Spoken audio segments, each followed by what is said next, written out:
السلام عليكم ورحمة الله وبركاته. نسمي ونصلي على رسول الله صلى الله عليه وسلم. النهارده هنعمل كيكة برتقال بدون برتقال. اللي هنقول المقادير ونعرف طريقة التحضير. 3 بيضات، 3 كوبايات دقيق، كوباية ونص سكر، كوباية زيت، كوباية لبن، ذرة ملح، كيك شيف، فانيليا بالبرتقال، ودي اللي هتديك الطعم المظبوط. ومن نجاح الكيكه لازم تكون الفرن شغال على 170 درجه ويكون سخن وفي وسط الشبكه. ونعمل ايه؟ الخلاط يكون ناشف خالص عشان ما يعملش ميه معاكي. نبدا ونصلي ونسلم على رسول الله. نعمل ايه؟ نحط البيض 3 بيضات. بسم الله.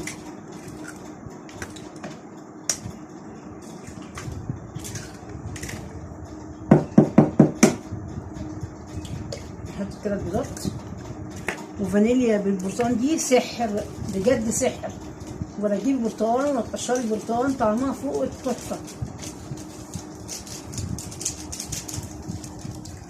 هنضرب الفانيليا مع البيض مع 3 بيضات. بسم الله الرحمن الرحيم.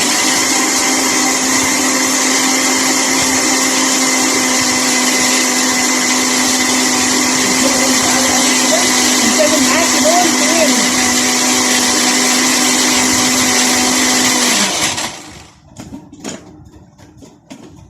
هنبدأ نحط كوباية الزيت.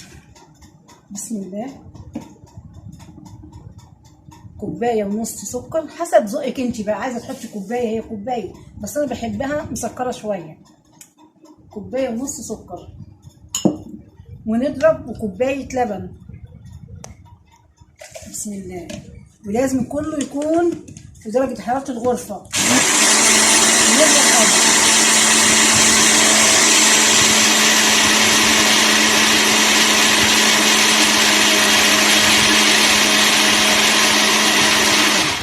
نبدأ نحط 3 كوبايات دقيق.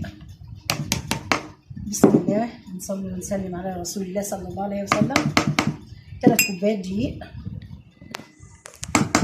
ذرة ملح، ذرة بسيطة أوي عشان دي سنة عن الرسول صلى الله عليه وسلم.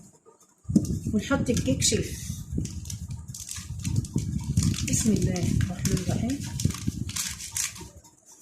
ونقلب الكيك شيف مع الدقيق وذرة الملح كده. وناخد دي المواد الجافة، دي المواد السائلة هنبدأ نضعها على الايه؟ المواد الجافة. بسم الله الرحمن الرحيم. اللهم صل وسلم وبارك على سيدنا محمد صلى الله عليه وسلم.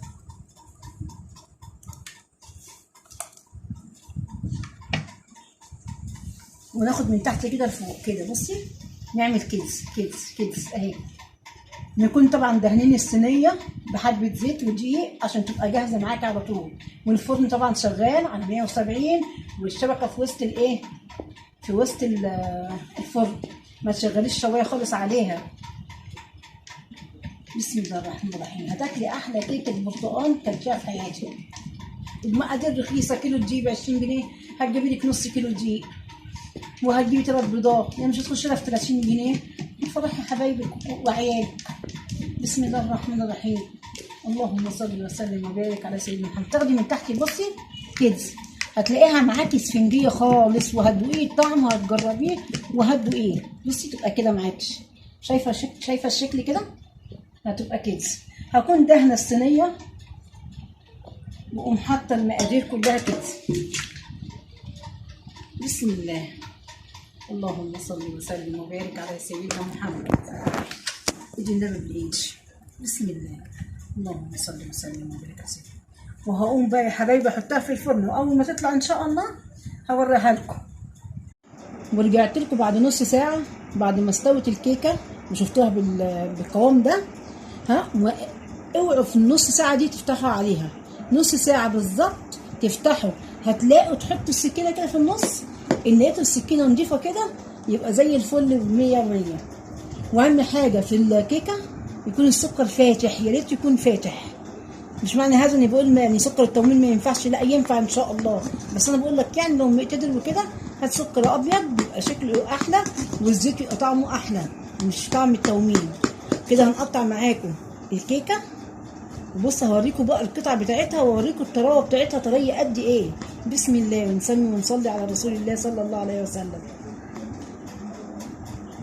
احنا قطعنا الكيكه اهي بالمنظر اللي انتم شايفينه ده. بصوا انا عايزاكم تشوفوا الطراوه بتاعتها. بصوا زي الاسفنجيه بالظبط، طريه خالص خالص. ولعلمكم عشان يبقى عندكم خلفيه، لو انا عملت صينيه كيكه زي كده 30 جنيه زي ما قلت لكم، نقدر نفطر بيها احسن من الفول والطعميه اللي بيكلفنا 30 40 جنيه. وحاجه خفيفه ونفرح اولادنا. لو كل اسبوع هنعمل اي حاجه، صينيه بسبوسه، صينيه كيكه، صينيه جلاش، هنفرح اولادنا ان شاء الله. والحياه بسيطه، ما تعيشهاش صعبه خالص. ونسمي ونصلي بس على رسول الله، ونرضى باللي ربنا قسمه لنا. هتلاقوا كل حاجه في حياتكم جميله جدا جدا. ومتشكره على حسن المتابعه.